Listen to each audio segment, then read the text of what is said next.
Bonsoir à tous. Bonsoir, merci de nous avoir rejoints pour ce panel co-organisé par Ground Control et le Collège international de philosophie.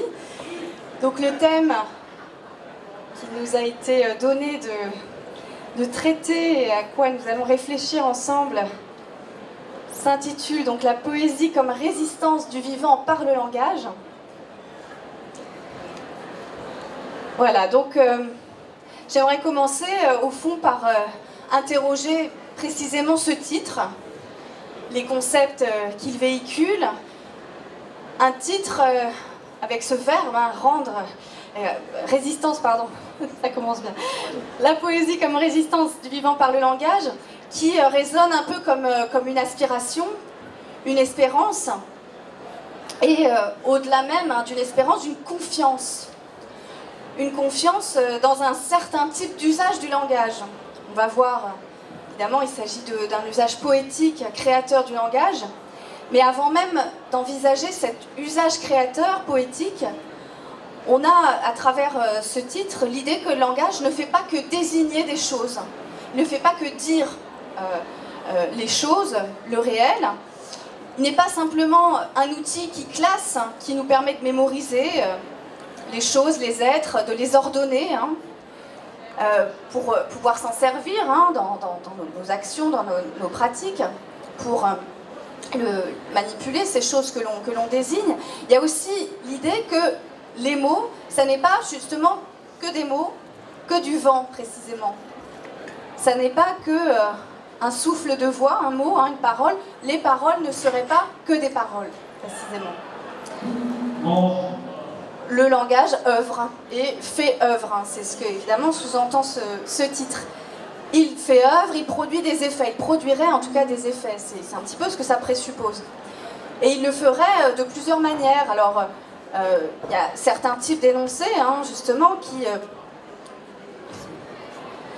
certains types d'énoncés qu'ont théorisé des philosophes au début du XXe siècle, notamment Austin, un philosophe anglais, qui a caractérisé, qui a décrit ce qu'il a appelé des actes de langage, notamment ce qu'il a appelé aussi des énoncés performatifs, en s'inspirant du verbe to perform en anglais, qui veut dire agir, produire un effet, produire une action. Il y a certains énoncés, c'est ce qu'il décrit, il y a certains énoncés qui, lorsqu'ils sont prononcés, ne font pas, encore une fois, que désigner une réalité, que constater un état de fait, mais ils accomplissent une action simultanément. C'est ce qui se passe notamment dans les cérémonies, je pense aux cérémonies de mariage par exemple, qu'elles se produisent ou non d'ailleurs dans un lieu sacré ou consacré. Lorsque une personne à qui est dévolue l'autorité adéquate énonce devant un couple d'individus la formule, je résume et je caricature, je vous déclare époux ou épouse, cette personne, avec l'autorité adéquate dans ce lieu, en face de ces deux individus, elle effectue une action, puisque au moment où cette formule va être énoncée, ces deux individus deviennent instantanément, par cet énoncé même, époux ou épouse, l'une de l'autre, l'un de l'autre, etc. On voit déjà que, à travers cet exemple des énoncés performatifs, certains usages du langage, des actes de langage, dans ces actes-là réside un potentiel de transformation, un potentiel de modification. Quelque chose opère au sein du réel. Il se passe quelque chose lorsque l'on parle. Voilà, donc c'est un pouvoir du langage qui se dévoile déjà, rien qu'à travers ces formules qui peuvent paraître extrêmement ordinaires. Un pouvoir qui a été évidemment ensuite théorisé dans la littérature de fiction. Peut-être, voilà, je ne sais pas, Antoine, que tu peux nous en dire, toi qui connais très bien ce type de littérature. Oui, alors merci pour la transition parfaite. Oui, en fait, effectivement, le langage qui se retrouve capable d'opérer sur le réel, ça a été beaucoup utilisé en fiction. C'est l'un des pouvoirs de la littérature. On va pouvoir en prendre quelques exemples là ce soir ensemble. Parmi ceux-là, le premier, peut-être le plus évident, c'est 1984 de George Orwell, qui a été écrit en 1948. dans lequel enfin c'est assez connu, donc sans doute vous en avez entendu parler, il théorise l'idée d'une novlangue, ou néo-parler dans la nouvelle traduction, newspeak en anglais. La novlangue ou le néo-parler, c'est un type de langage qui justement est capable d'opérer sur le réel un certain nombre de forces avec... Enfin, tout ça dans l'objectif de rendre plus efficace et plus puissante l'État totalitaire qu'il déploie. L'État totalitaire, c'est Océania, c'est une Grande-Bretagne dystopique. Et dans 1984, cet État totalitaire donc, utilise la novlangue et demande à tous ses citoyens, enfin ne demande pas à force à tous ses citoyens de l'utiliser également, pour plusieurs raisons. La première raison, c'est la simplification du langage. C'est-à-dire que la novlangue, c'est une langue ultra simplifiée qui gomme absolument toutes les subtilités, toutes les nuances du langage, de la langue anglaise en l'occurrence, mais ça pourrait exister pour tout type de langue. Donc ça permet de réduire la réflexion, la pensée à des expressions binaires et manichéennes. Il y a le bon et puis il y a le un bon, c'est-à-dire ce qui n'est pas bon. Le mauvais n'existe plus. Il peut y avoir le blanc et puis le un blanc. On peut imaginer autant d'exemples qu'on veut comme ça, ce qui fait qu'en fait on ne peut plus légitimement penser le contraire des mots positifs qui sont utilisés, qui sont martelés par le pouvoir et qui permettent de légitimer bien sûr son action systématiquement. Ça va de pair avec un bannissement systématique également des mots jugés inutiles ou dangereux. Ces mots inutiles ou dangereux, donc c'est tous ceux qui permettent de critiquer le pouvoir ou de développer une pensée critique. Donc il y en a énormément bien sûr, et en les gommant, en les effaçant et en les supprimant du langage courant et puis de tout type d'expression, le pouvoir se légitime lui-même comme ça. La question qui est posée un moment dans le roman 1984, c'est peut-on ressentir la soif de liberté si le mot liberté nous est inconnu? Si on ne sait pas ce que c'est que la liberté, est-ce qu'on peut vraiment la ressentir? Donc évidemment le débat est ouvert. Et bien sûr, c'est pas que de la fiction, je fais ici une petite parenthèse, mais ces logiques-là de simplification binaire et puis de modification du sens des mots pour effectuer un pouvoir sur le réel, ça existe bien aujourd'hui, c'est utilisé très largement dans deux cas en particulier, qui sont le marketing et la politique, même si les deux ont tendance à se confondre. Un exemple qui est très parlant, c'est celui de la vidéosurveillance, qui s'appelait vidéosurveillance à son invention et qui maintenant s'appelle vidéoprotection. Bien sûr, on comprend facilement que autant on peut ne pas avoir envie, enfin personne n'a envie d'être surveillé, mais tout le monde a envie d'être protégé. En disant vidéoprotection, on légitime de fait la présence de caméras et d'autres dispositifs de surveillance ou de protection selon la manière dont on présente les choses. On peut parler aussi du ministère de la Guerre, qui s'appelait ministère de la Guerre jusqu'en 1947, et qui après coup s'est appelé successivement ministère de la Défense et ministère des Armées. Alors ça va, ça vient, maintenant c'est de nouveau ministère des Armées, c'était encore la Défense il n'y a pas longtemps.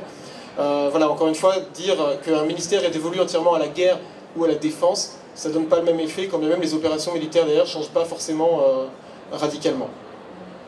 Pour revenir à la fiction, donc la finalité de la dictature d'Océania avec ce néo-parler, ce newspeak, c'est de faire adhérer ces sujets de bonne foi à ses thèses tyranniques et puis à son action, en les amenant à croire réellement et au premier degré à des contre-vérités qui sont absolument fausses, qui sont en fait des sens de mots pervertis. L'exemple qui est donné dans le roman, c'est 1 plus 1 égale 3. Et le personnage principal de Winston donc, en vient à la fin du roman à reconnaître que 1 plus 1 font bien 3, quand bien même il sait très bien rationnellement que c'est pas vrai, et que c'est même le sens des mots, c'est que 1 plus 1 font 2. Et il est à ce point formaté par le système tyrannique que justement il en vient à ne plus pouvoir penser autrement que ça. Il y a beaucoup d'exemples que je vais passer peut-être un peu rapidement sur ce sujet dans le roman, notamment toutes les oxymores qui sont placardés partout dans les rues. Donc war is peace, freedom is slavery et ignorance is strength. Donc la paix c'est la guerre, la liberté c'est l'esclavage et l'ignorance est la force, qui à chaque fois légitiment, quand on les interroge précisément et un par un type d'action bien particulier qui ne font que rendre normal finalement un état de crise perpétuelle, un état de tension perpétuelle pour le faire accepter et y faire adhérer les citoyens. Donc c'est un exemple parmi beaucoup d'autres, mais peut-être le plus connu, de moment où le langage est investi d'un pouvoir contre lequel justement il faudrait peut-être résister. D'où l'énoncé de ce soir, résister, donc une résistance de la vie par le langage. On en a d'autres exemples dans divers successeurs de 1984. Peut-être le plus évident, c'est La Servante écarlate de Margaret Atwood, dans lequel les servantes en question sont appelées avec le nom de de leur propriétaire, de leur commandant, ça s'appelle, mais c'est leur propriétaire. Donc elle s'appelle Of Fred, Of Glenn, etc. C'est-à-dire de Fred, de Glenn, elles appartiennent à. Et c'est une manière de nier totalement leur identité propre pour finalement leur couper complètement l'herbe sous le pied et leur empêcher de ne serait-ce que supposer une possibilité d'émancipation puisqu'elles sont consubstantielles à leur propriétaire. Voilà. Dans Fahrenheit 451 aussi, on a ce type d'exemple avec les bouquins qui sont brûlés donc, par des pompiers pyromanes et la solution qui est donnée par les citoyens en fin d'ouvrage, c'est d'apprendre par cœur finalement les ouvrages et d'être capable de les restituer de tête puisque les livres physiques n'existent plus, au moins leur message et le langage qu'ils contenaient peut leur survivre à l'objet physique.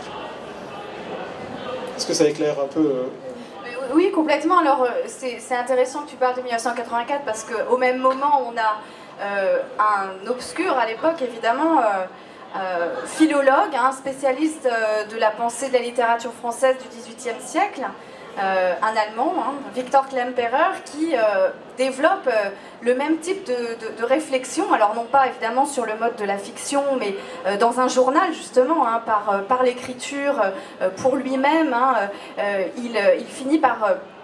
pendant toute cette période de l'Allemagne hitlérienne, par pister tous les langages, tous les usages dévoyés de la langue allemande que les nazis ont développé. Et il nous en reste évidemment une œuvre majeure pour qui s'intéresse au langage, à son pouvoir et à la manière dont le pouvoir du langage peut devenir le langage du pouvoir, d'un pouvoir autoritaire, voire ici totalitaire. Et donc il a mis au jour les ressorts de ce qu'il a appelé la lingua tertii imperii, et qui est, que l'on a gardé. Alors, c'est lui qui crée le sigle, l'acronyme, justement, comme une sorte de parodie à tous les sigles qui fleurissent dans le discours de propagande nazie.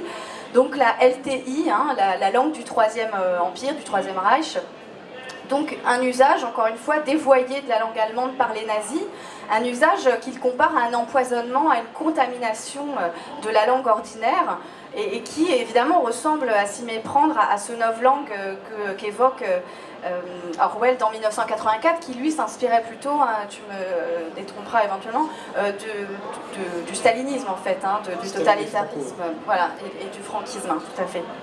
Et donc il met au jour cette contamination, la manière dont une langue peut être empoisonnée et du même coup s'instiller comme un empoison aussi dans les esprits. Alors il y a plusieurs modalités qui permettent de contaminer une langue.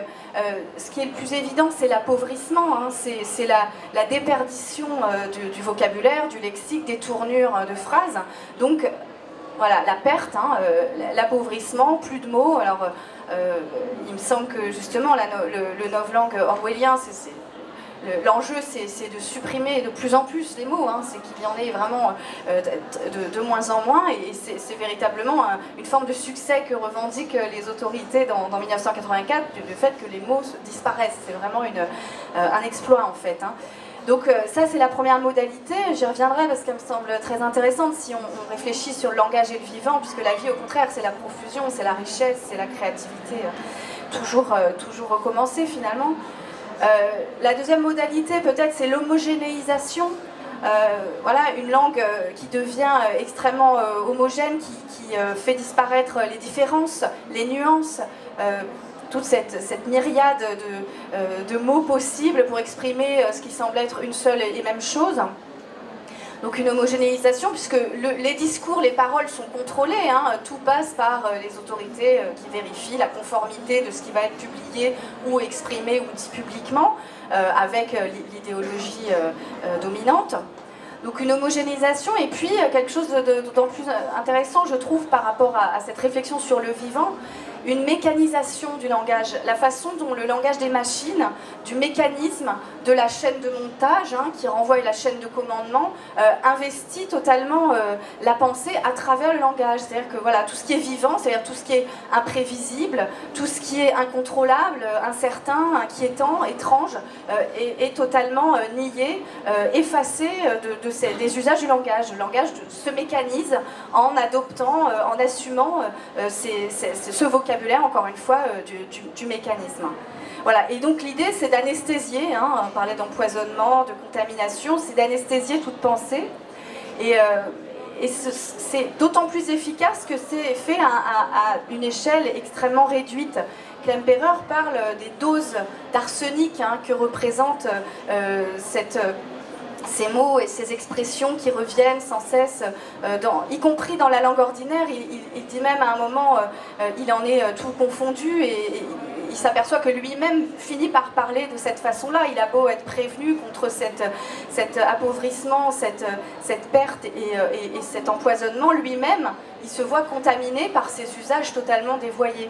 Donc, c'est quelque chose d'extrêmement puissant et de diffus, hein. Les doses d'arsenic, c'est précisément à petite dose, on ne s'en rend pas compte, mais on est totalement soi-même, encore une fois, contaminé. Donc, une langue qui emprunte, oui, à un langage, oui, fonctionnel de la chaîne de montage, où finalement les réponses aux questions sont automatiques, donc on est véritablement dans quelque chose en tout cas, contre la vie finalement, contre la nouveauté, l'imprévisibilité. L'idée, c'est que le langage puisse produire une obéissance et une discipline, hein. C'est pas de permettre aux gens d'exprimer leur individualité, pas du tout, mais d'en faire des êtres tout à fait obéissants et disciplinés pour conserver son efficacité à la chaîne de commandement, hein. Le principe, c'est vraiment celui-là. Donc ce qui est évacué, c'est toute la dimension critique, créatrice du langage. Ce qui est évacué, c'est pour ça que je trouve que l'idée d'étrangeté, pour dire la vie, ce que c'est, évidemment ce que c'est que le vivant, l'imprévu, l'incertain, ce qui est évacué, c'est ce que Mallarmé appelle dans le tombeau d'Edgar Poe, qui est un très beau sonnet, hein, qui est un hommage évidemment à Edgar Poe, mais qui est aussi une description de ce que c'est que la poésie finalement. C'est un petit art poétique en miniature. Il parle de la voix étrange du poète, hein. C'est une voix étrange. Alors évidemment, on peut analyser toute la nuit ce que c'est que cette voix étrange. Il y a le côté l'oralité, on y reviendra, parce que l'idée que le langage, c'est pas seulement la langue, c'est aussi la parole, évidemment. Et étrange, ouais, quelque chose qui est strictement individuel, qui s'affranchit en fait de l'ordinaire, de l'habitude, hein, du parler du plus grand nombre finalement. Donc c'est ça qui disparaît en fait avec ce type de langue, de nouvelles langues appauvries, homogènes et mécaniques. Et alors Klemperer et les commentateurs aussi ont beaucoup insisté sur le fait que cette contamination, elle a perduré au-delà même de la chute du régime nazi, hein, et que, au fond, c'est toute la langue allemande qui était nazifiée et qui finalement a dépassé même le moment de la dénazification. On est resté avec une langue dont certains tours étaient encore contaminés à l'arsenic de la LTI finalement. Alors c'est là qu'il faudrait s'interroger, qu'est-ce qui fait que tout ça reste finalement?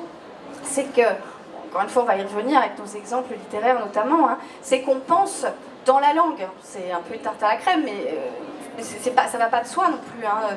On pense dans la langue et c'est à double tranchant, puisque les mots nous font penser, hein, ils permettent de donner des contours à une pensée qui n'a pas encore de précision, qui n'est pas totalement distincte. Ils permettent de préciser les idées, de les ciseler finalement.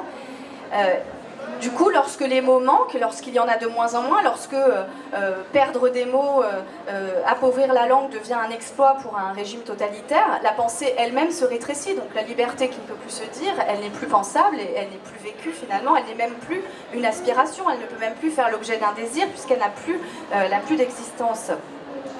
Voilà, donc les mots sont à la fois des instruments, hein, de la pensée et aussi des obstacles. Alors, je sais pas, un petit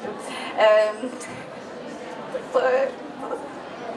Et là où justement la vie se comprend comme surgissement de nouveautés, comme profusion des différences, des nuances, de l'imprévu, la LTI, c'est vraiment, et le novlangue d'Orwell, hein, apparaissent véritablement comme des langages de mort, hein, comme quelque chose qui est comme une guerre, hein, à la richesse du langage, qui empêche donc un usage créateur, poétique, etc. Donc voilà, on pense dans la langue, la pensée certes donne vie aux mots en les assemblant, hein, de manière inédite, Mais en retour, on voit bien que les mots, lui, sont nécessaires à la pensée pour, et là je citerai vraiment très brièvement Hegel, qui montre dans l'encyclopédie des sciences philosophiques, pour ceux qui voudront aller chercher, comment l'intelligence, je le cite, en se remplissant de mots, se remplit aussi de la nature des choses. Quand il n'y a plus précisément, quand il n'y a plus les mots, les choses elles-mêmes, l'idée même que les choses puissent exister, disparaît elle aussi. Donc voilà. Puis bon, il y a énormément de philosophes qui ont déploré la disparition, la déperdition des mots les plus singuliers pour désigner des espèces naturelles en voie de disparition, etc. Donc je ne vais peut-être pas trop insister là-dessus, mais disons, voilà. Comment, lorsqu'il se raréfie, le langage occasionne un assèchement de la pensée, une paralysie, et l'empêche finalement de se projeter, de se nourrir, elle appauvrit la pensée, quoi. Voilà. Alors je sais pas, donc là pareil, tu vois, dans la nouvelle de Damasio, il y a des choses intéressantes. Ouais. En fait, le constat du coup de l'appauvrissement de la langue et derrière le constat on le partage. Maintenant la question c'est comment la vie peut finalement se rebiffer et se défendre, résister justement par rapport à ce constat qui est là qu'on déplore. Et donc il y a une nouvelle en particulier que tu viens de citer qui est une très très belle nouvelle d'Alain Damasio, auteur de SF français, de science-fiction français, pardon, qu'on ne présente plus parce qu'il est très présent actuellement depuis la sortie de son 3e roman Les Furtifs, dont vous avez sans doute entendu parler. Donc Les Haut-Parleurs, c'est une nouvelle un peu ancienne de Damasio dans lequel il met en scène un univers entièrement racheté par des multinationales, et en particulier sur son aspect langagier.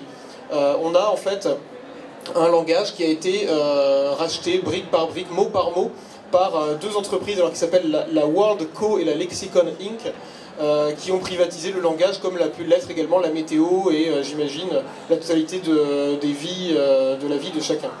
Donc le langage n'est plus libre et le langage s'appauvrit. Pourquoi ? Parce que les entreprises en question touchent des royalties sur l'emploi des mots, en tout cas l'emploi des mots dans leur utilisation publique. C'est-à-dire que là, par exemple, ce soir, tous les mots sous copyright qu'on utiliserait ce soir, par exemple, nous seraient facturés derrière. Alors j'espère que c'est pas le cas, sinon on est mal. Mais voilà, donc en fait, il y a la grosse majorité des mots ont été copyrightés dans la nouvelle, et donc on doit payer pour avoir le droit de les utiliser. C'est pas une novlangue au sens un appauvrissement volontaire de la part d'un État pour asseoir sa légitimité, mais c'est une espèce de novlangue de fait, par le fait que les entreprises en question font du lobbying lexical pour forcer ou inciter largement, font de la pub en fait, pour inciter largement à l'utilisation d'un petit millier de mots à peu près, avec lequel elles peuvent toucher des royalties maximales en fait. Donc elles maximisent leur chiffre d'affaires en limitant le langage à grand renfort de lobbying. Donc on n'est pas obligé, mais on est largement incité. Là où bien sûr il y a un type de coercition qui rentre en ligne de compte, c'est que payer c'est bien gentil, mais tout le monde ne peut pas payer. Et donc ça forme forcément une sorte d'aristocratie langagière, on peut l'imaginer, enfin la nouvelle ne va pas là-dedans, mais on peut l'imaginer. À partir de là, il y a une résistance qui s'organise. Ça c'est l'histoire de la nouvelle que je ne vous spoile pas. C'est une très très belle nouvelle, donc vraiment lisez-la si ça vous intéresse. La résistance qui s'organise, elle est le fait donc des fameux haut-parleurs, qui sont des sortes de militants qui chevauchent des vélos volants et des montgolfières, des choses comme ça, pour haranguer la population à l'aide de poèmes et à l'aide de déclamations variées, donc des harangues depuis les airs, donc c'est pour ça que ça s'appelle les haut-parleurs, et on appréciera le jeu de mots. En fait, les haut-parleurs en question, ils ont 4 types de résistance possibles par rapport au langage privatisé. Bien sûr, ils n'ont pas les moyens et ils ne veulent pas encourager ce système, c'est surtout qu'ils ne veulent pas l'encourager, donc ils veulent absolument faire en sorte de contourner l'appauvrissement volontaire de la langue à coup de copyright. Leurs 4 styles, alors je ne vais pas forcément... l'horloge tourne malheureusement, tic-tac, mais voilà, leurs 4 styles, on va les citer brièvement. Il y a le style gratuit, qui consiste à n'utiliser que des mots libres de droit, puisqu'il y a quand même une petite exception culturelle qui a été conservée avec quelques mots libres de droit. Alors il y en a à peu près 1000 également, Voilà, donc le style gratuit, les haut-parleurs qui utilisent le style gratuit dans leur harangue, ils font des poèmes, des déclamations, des discours avec seulement 1000 mots libres de droit, qui sont les mots qui n'ont pas été achetés en fait par les multinationales, c'est-à-dire en fait les mots qui ne servaient à rien aux multinationales en question, parce que soit ils sont non rentables. Pourquoi? Parce qu'ils sont très vieux, non usités, très peu pratiques, etc. Donc c'est des mots assez particuliers, qui rendent des dialogues particulièrement datés et assez beaux aussi dans un certain style poétique. Le deuxième style, c'est le style néologique, qui cherche uniquement à dériver les mots existants pour en inventer d'autres. Donc c'est là un grand jeu aussi auquel Alain Damasio aime se prêter dans ses écrits, que d'inventer toujours des nouveaux mots, de faire des néologismes à tout bout de champ, mais toujours à bon escient. Par exemple, on peut citer cette phrase de l'un des haut-parleurs, à un moment où un huissier lexical vient frapper à sa porte pour lui demander de payer pour sa dernière harangue. Il répond « Pour quel motos veliter-il que je l'en paie ?» Ce qui veut dire pour quel mot veut-il que je le paie, mais il utilise le verbe velleitere, qui est dérivé de velléité mais qui n'existe pas, qui est un néologisme, le verbe en payer qui n'existe pas non plus, etc. Donc voilà, il dérive la langue avec des néologismes pour s'exprimer dans un langage libre de droit, parce qu'en fait non breveté. Ensuite, il y a le style torse, qui n'a pas à confondre avec l'autre, qui est une sorte de dérivation de hacking de la langue officielle copyrightée, qui consiste à utiliser cette même langue, mais en la truffant d'inflexions qui insufflent une certaine résistance en elle. C'est pas vraiment détaillé dans la nouvelle, mais ce qu'on peut imaginer, c'est que, par exemple, l'emploi de l'ironie, le fait d'utiliser des mots en théorie tout à fait pertinents pour dire quelque chose, mais de le dire avec un ton très ironique, ça permet de faire comprendre le contraire, et donc de lui insuffler une résistance qui n'était pas là forcément au départ. Et enfin, le dernier, c'est le style monomonème, qui est plus un style vraiment poétique, qui permet de faire de la scansion en dérivant un seul mot, ou plutôt un seul monème, et tous ces dérivés pour en faire donc une sorte de phrasé poétique. Celui qui est utilisé dans le roman, dans la nouvelle en particulier, c'est le chat, donc il y a à la fois le chat, l'animal, et le chat, la syllabe, et on va, si on a le temps, on rentrera un peu dans le détail. En tout cas, voilà, ce qu'on peut voir, c'est que par rapport à ce langage commercial qui lui cherche à fixer, circonscrire, limiter, encadrer de manière précise et mettre dans des boîtes finalement le phrasé, la langue, la résistance au contraire est plutôt une sorte de liberté, qui est une sorte de fuite en avant, une manière d'inventer toujours et de continuer toujours à inventer de nouvelles choses, de dériver en fait la langue existante, quand bien même elle se réinvente elle-même, puisque on apprend dans la nouvelle que les multinationales cherchent à racheter les nouveaux mots inventés par les haut-parleurs en leur faisant des offres commerciales, des propositions alléchantes, on imagine à coup de gros chèques, et donc ils refusent ou ils acceptent, ça dépend, certains voient ça comme une ironie géniale de leur refacturer des mots, d'autres disent pas question, on mange pas de ce pain-là, mais en tout cas ce qu'on peut constater, c'est que finalement le capitalisme court derrière l'invention, la nouveauté, pour essayer de le fixer, de le clouer au sol et de le circonscrire en lui assignant un prix, une définition bien précise, alors que les haut-parleurs sont contraints, qu'ils vendent ou pas, à la limite peu importe, ils sont contraints de continuer cette fuite en avant en allant toujours un cran plus loin dans une nouvelle invention. On pourrait peut-être parler du chat, le fameux chat, je ne sais pas si on a encore le temps. Oui, bon, peut-être pas, je pense qu'on a quelques minutes encore. Allez. Oui, je vais rebondir sur cet exemple du chat, parce que, bon, en deux mots, on est dans un monde, là, celui de la nouvelle Les Haut-Parleurs, où les êtres vivants, justement, naturels, sont de plus en plus rares, et il y a de moins en moins de chats vrais, justement, des chats vivants naturels, voilà, qui ne sont pas issus du clonage. Voilà. Donc le chat, l'animal, voilà, devient une rareté. Et donc évidemment, du coup, la syllabe chat résonne autrement, mais elle résonne aussi de manière, je trouve, beaucoup plus profonde encore dans ce qu'elle dit de ce que c'est que la poésie finalement. Je vais juste citer un passage où justement Spassky, le personnage principal, fait cette harangue et comment le narrateur décrit cette harangue, cette prise de parole des auteurs comme ça. Et il dit « Il assimila des listes entières de mots de toutes origines », donc insistant sur la pluralité des langues aussi, qui est une forme de richesse et de vie du langage. Donc il assimila des listes entières de mots de toutes origines contenant la syllabe, cette fricative, dont il disait que la simple prononciation amenait en gorge la présence même du souffle, en bouche, le pur exprimé chat. Donc c'est en italique, évidemment, voilà, chat. Il y a une forme évidemment de puissance dans l'oralité, dans la parole orale, et qui finalement vient lutter, résister contre la déperdition du vivant naturel, hein, la disparition des espèces créées naturellement. Elle est cette déperdition contrée par un usage de la langue qui est poétique. Alors en quoi est-il poétique? Peut-être qu'on pourrait se poser la question finalement, qu'est-ce qui fait d'un usage du langage un usage poétique? La définition, il me semble, la plus porteuse et la plus intéressante pour notre sujet, c'est, il me semble, hein, le fait que l'on compose, hein, dans la poésie le son et le sens. On compose le son et le sens. On produit, hein, des effets inattendus, hein, par la rencontre d'un mot et d'un autre. Là encore, je vais citer Mallarmé, ce soir c'est mon copain. Le tombeau d'Edgar Poe, toujours le même, qui est vraiment un art poétique en miniature absolument passionnant, où il évoque justement la poésie comme ce qui donne un sens plus pur aux mots de la tribu, dans la profération justement, dans le fait de dire, alors à haute voix ou pas, mais en tout cas de supposer, puisque la poésie finalement ça se dit, ça s'exprime oralement. Il s'agit ici d'unir le son et le sens, produire un effet par cette composition, hein, l'écoute du son des mots. Là je cite quelqu'un qui s'était intéressé à Mallarmé, mais qui est aussi un de nos très grands poètes qui nous a quittés en 2016, Yves Bonnefoy, hein. L'écoute du son des mots, dans leur longue et brève, de leur couleur, c'est ce qui nous rouvre à nouveau dans toute sa plénitude, cette immédiateté sensorielle qui a été chassée de l'esprit.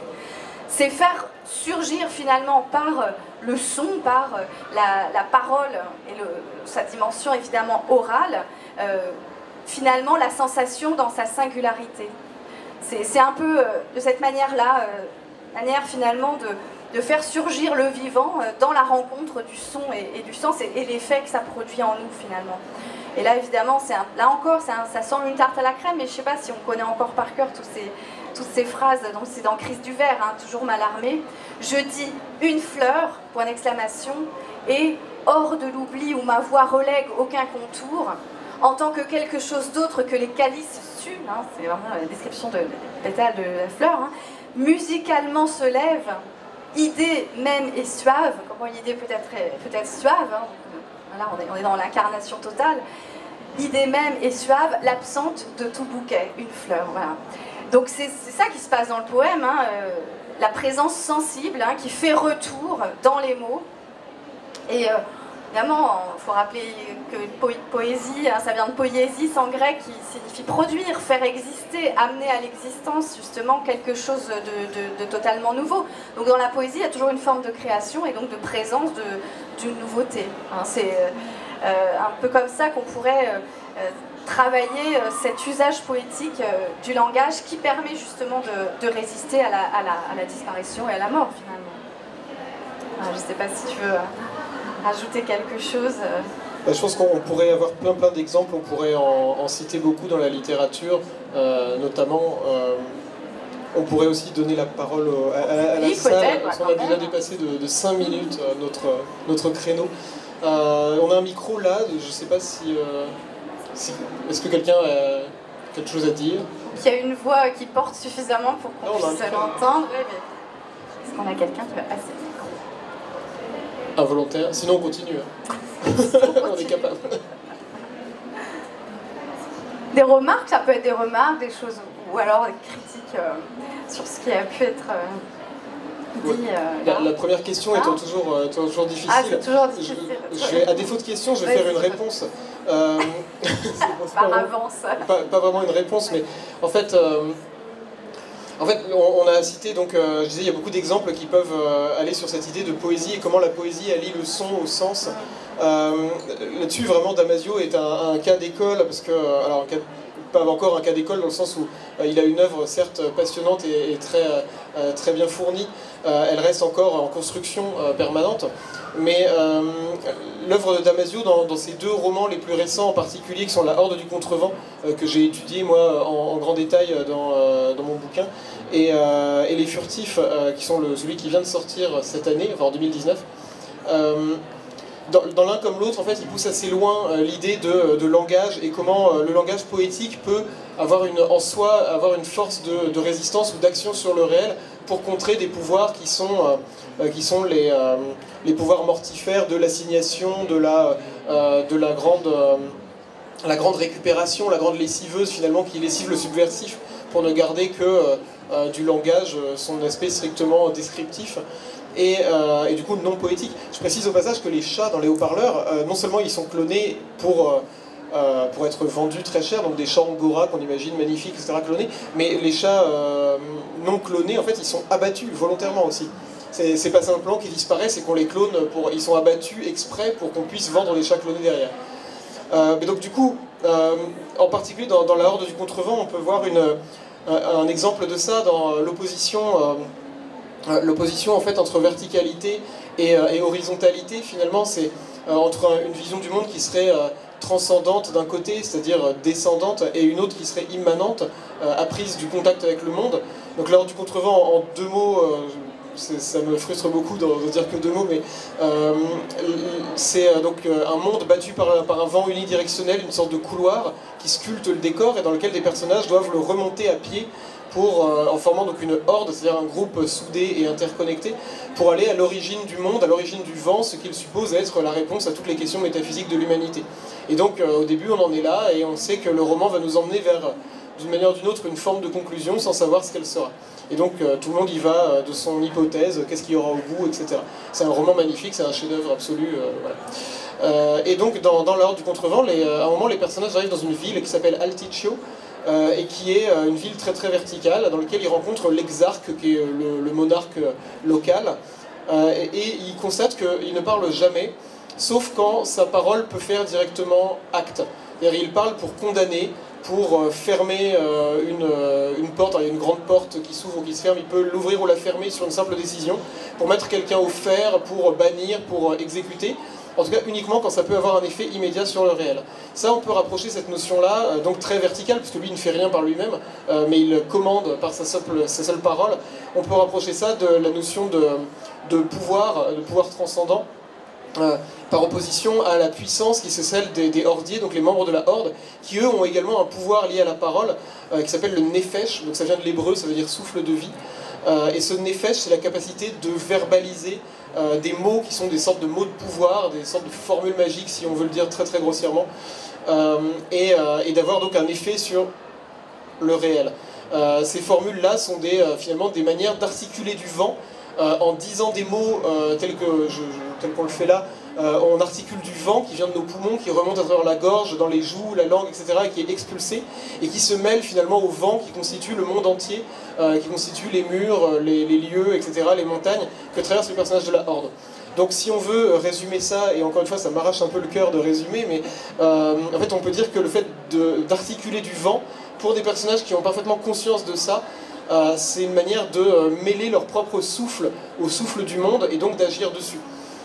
Si on voulait prendre un exemple qui n'est pas directement lié, mais ça peut se rapprocher un peu de Matrix par exemple, dans lequel les personnages comprennent qu'ils sont dans une simulation informatique, et à partir du moment où ils ont compris ça, ils peuvent coder à leur tour la simulation dans laquelle ils sont pour faire des choses qui sont normalement inatteignables au commun des mortels, c'est-à-dire tout un chacun d'entre nous. Donc voilà, la Horde du Contrevent met cette opposition-là entre le pouvoir transcendant venu du dessus, et puis la capacité pour des gens qui ont parfaitement compris, parfaitement non, mais en tout cas qui pensent avoir compris l'étoffe du monde, le flux dans lequel il circule, qui est à la fois un flux de vent et un flux de texte, parce que c'est le flux du roman dans lequel on circule en tant que lecteur.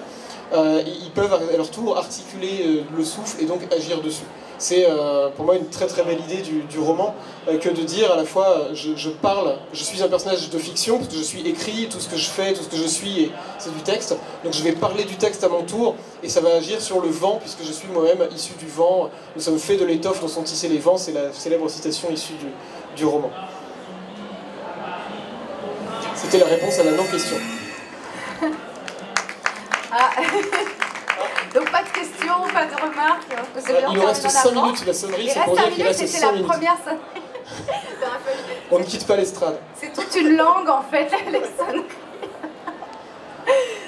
Peut-être une forme de conclusion. Oui, bah, peut-être. Alors je vais faire parler un philosophe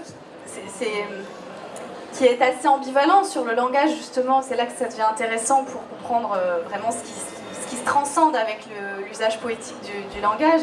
Je terminerai en citant Bergson. Bergson, c'est un grand critique du langage dans son aspect uniforme, général, dans sa rigidité. Quand on parle, évidemment, on emploie les mots de tout le monde, hein, les mots de la tribu, les mots évidemment fonctionnels, pratiques.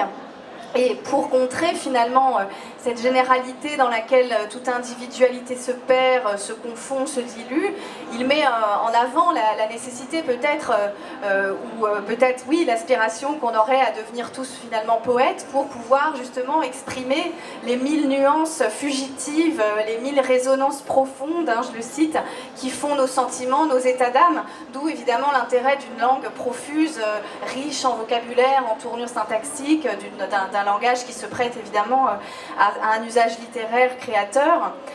Voilà comment il définit le poète, hein, par des arrangements rythmés de mots qui arrivent ainsi à s'organiser ensemble et à s'animer d'une vie originale. Il nous dit, ou plutôt il nous suggère, donc il nous laisse libre aussi de dire à notre tour, il nous suggère des choses que le langage n'était pas fait au départ pour exprimer.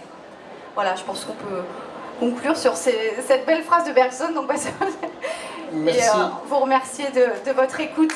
Merci à toi, merci à vous. Merci beaucoup. Merci.